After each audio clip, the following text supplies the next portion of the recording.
Ахмет Байтурсынов – казахский просветитель, государственный деятель, ученый-лингвист, поэт-переводчик, литературовед, реформатор. Биография великого ученого началась в крестьянской семье в селе Сарутубек Жангельдинского района Тургайской области.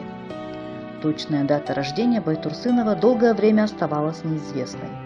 Но разработчик казахского алфавита на латинице Ербол Клешев, работая в управлении развития языков, пояснил, что были найдены документы с рукописями Байтурсынова, в которых он писал собственноручно: «Я родился 5 сентября». Также известно, что 5 сентября в нашей стране отмечается как День языков народа Казахстана.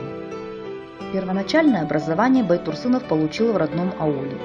В 1886-1891 годах учился в Тургайском русско-казахском училище, затем в Оренбургской учительской семинарии. Педагогическую деятельность начал учителем волосной школы.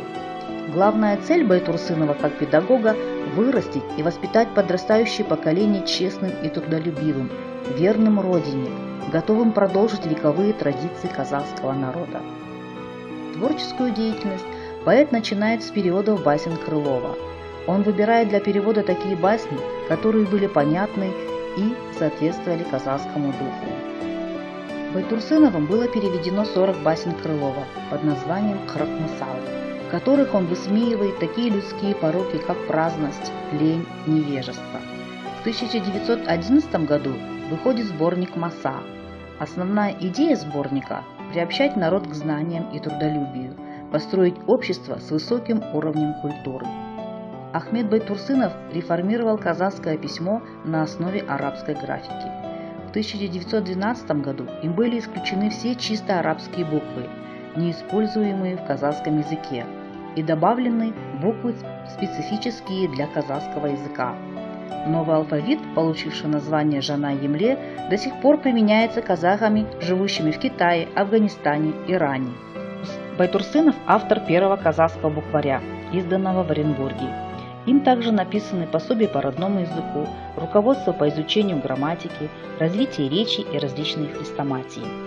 Как публицист, не имея никаких материальных средств, в 1913 году Байтурсынов открывает в Оренбурге газету «Казах».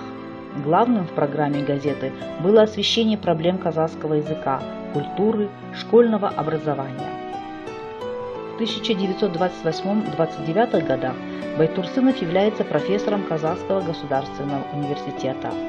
Также он был одним из ярких лидеров партии «Алаш». Вместе со своими соратниками Алиханом Букихановым и Мыржакылом Дулатовым он встал на путь борьбы за свободу казахского народа. В 1929 годах начались преследования членов партии «Алаш».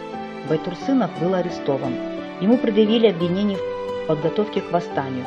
В 1937 году его арестовывают, и 8 декабря он был расстрелян как враг народа в застенках НКВД. Только спустя полвека справедливость восторжествовала, и в 1988 году он посмертно оправдан за отсутствие состава преступления. Его бесценные творения возвращены народу.